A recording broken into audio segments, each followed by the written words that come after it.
Chelsea Manalo and Maria Fernanda Beltran ng Miss Universe, naging emosyonal ang kanilang paghaharap. Bakit kaya? Hindi niya mapigil ang mga netizens na yun sa pagpuna ng dalawang naggagandahang kandidata ngayon ng Miss Universe na sina Chelsea Manalo at Maria Fernanda Beltran. Umagawan ng atensyon ang dalawa sa lahat ng social media platforms dahil sa kanilang pagiging close sa isa't isa. Bukod pa nga na alam din ng mga tao kung gaano nga din ka-close si Chelsea Manalo kay Miss Universe Peru at talagang sobra ang kanilang naging bonding sa kanilang pagkikita at pagsasama sa kanilang mga naging rehearsal.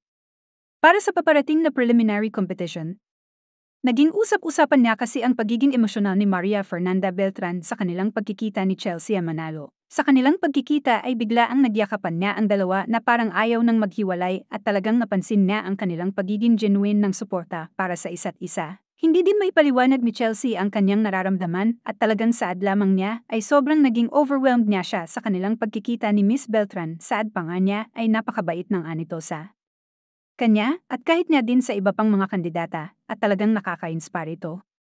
Nararamdaman niya din ng mga fans ang pagiging sincere ni Miss Beltran kay Chelsea nang sila ay magkita at magyakapan. Sa isang interview nga din kay Miss Universe na isaad niyang very approachable and very friendly na daw si Miss Universe Philippines Chelsea Manalo at talagang nagbibigay na ito ng joyous moment sa kanila. Dagdag pa nga niya ay totoong naging madamdamin ang kanilang pagkikita at pagbasyan at hangad niya nila ang tagumpay ng bawat isa sa paparating na kompetisyon at kung sino man ang manalo ay full support talaga sila sa lahat. Umaninda ito ng paghanga sa kanilang mga taga-suporta at sana nga daw ay ganito ang mangyari sa lahat ng mga pageant ang magbigay ng suporta sa isa't isa dahil isa lang naming ang goal ng bawat kandidata ang maipagmalaki ang kanilang bansa at may mapatunayan sila at mailahad din ang kanilang mga advokasya sa mundo na may peace and unity.